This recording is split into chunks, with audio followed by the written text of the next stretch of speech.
almost irresponsibly in the way that they approached that election.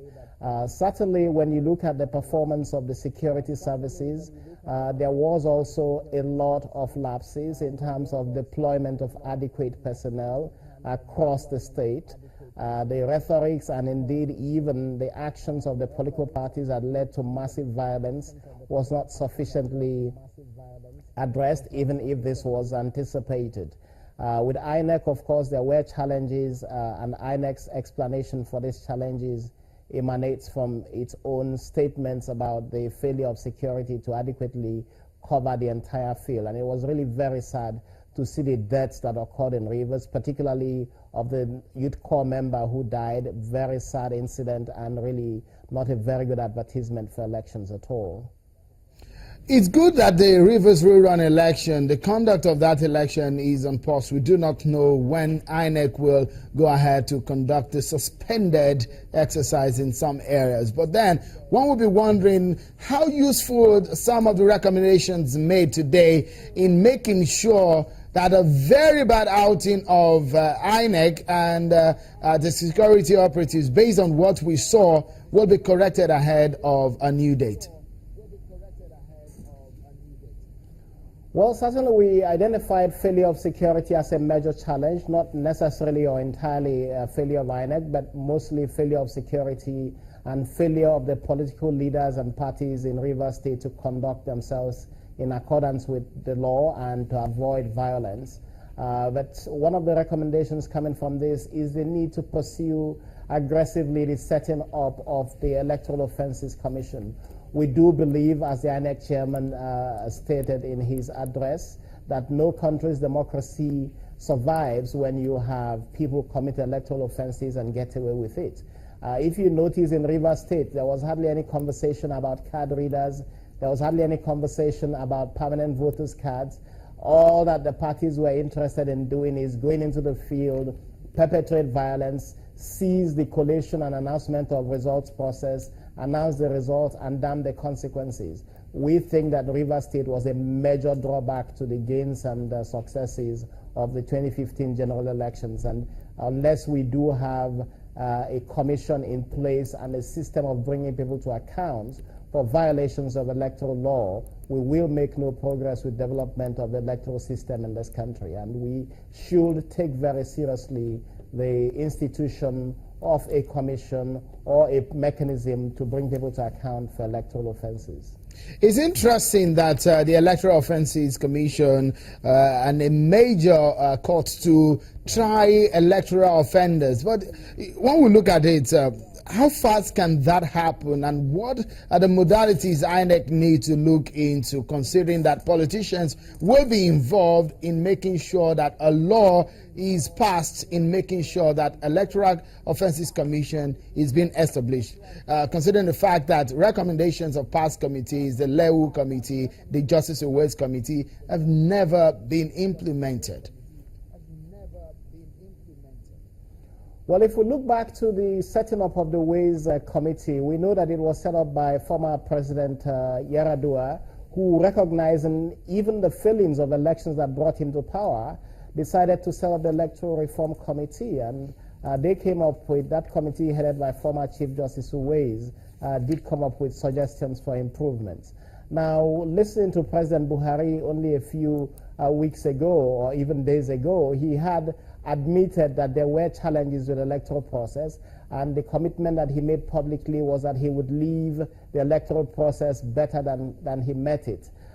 Today, the Attorney General of the Federation and Minister of Justice was at this event and also made commitments to improving the electoral process. We hope that these commitments that have been made publicly would be taken forward, and that working together with both arms of the National Assembly, that the relevant laws needed to establish and entrench these body to bring people to account for electoral offenses would be something that would be pursued quite urgently.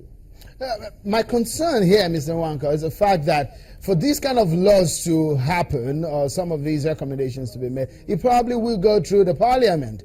And these are the parliament dominated by politicians majorly. One will be wondering how this will scale through, because that again will make a big statement for the politicians in the way they conduct themselves in elections. Well, certainly we did see the recommendations that led to the amendments of the Constitution related to electoral matters in 2010. This went through Parliament. I think that if we do start the process early enough and in time before politics sets in, that the politicians in the National Assembly, who themselves may be caught by the current failures and challenges, will understand the need to entrench a reform of the electoral process. But I think that it's still a good time, and if the discussions start now before partisanship takes over, the politicians would be able to review what needs to be done, pass the amendments that need to be made, and of course this would hold back their own selfish interest from manifesting. The danger would be in delaying and waiting until too close to the election. Then everybody begins to see how any specific amendment affects the electoral fortunes, and this could be the challenge.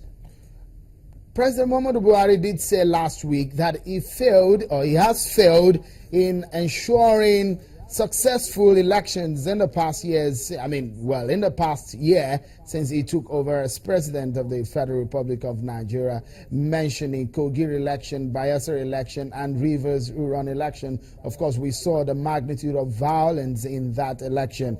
But do you see this government has been resolute and serious about achieving electoral reform or success in our elections? Well, part of our advice to this government is to look at the totality of its responsibilities and the demands that citizens have on it. Beyond fighting corruption, which we commend the government for, we believe that there are several issues that this government needs to begin to deal with at the same time.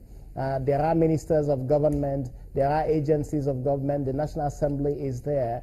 All of these issues can go on simultaneously with each other, and the whole issue of reform of the economy and as well reform of the electoral process, reform of the Nigerian state could be something that this government could take on simultaneously to achieve desired goal. We are happy that the president has said that looking towards the next 2 years, we would applaud him, but we want to see action begin, and at this time we're a bit worried that very little action is going on in the several areas of demands that citizens have, or expectations, or even commitments that this government have made. So we really would like to see this government up and running and beginning to take on the several issues that are of concern to citizens. Clement Uwanko, the convener of Election Situation Room, and also the coordinator of PLAC, and a lawyer, civil rights activist, talking to us from Abuja City. Many thanks for being a part of the program. Now we take a moment now, and when we return, our attention shifts to the PDP's agenda of resurgence ahead of 2019. How far is that strategy? Join us again.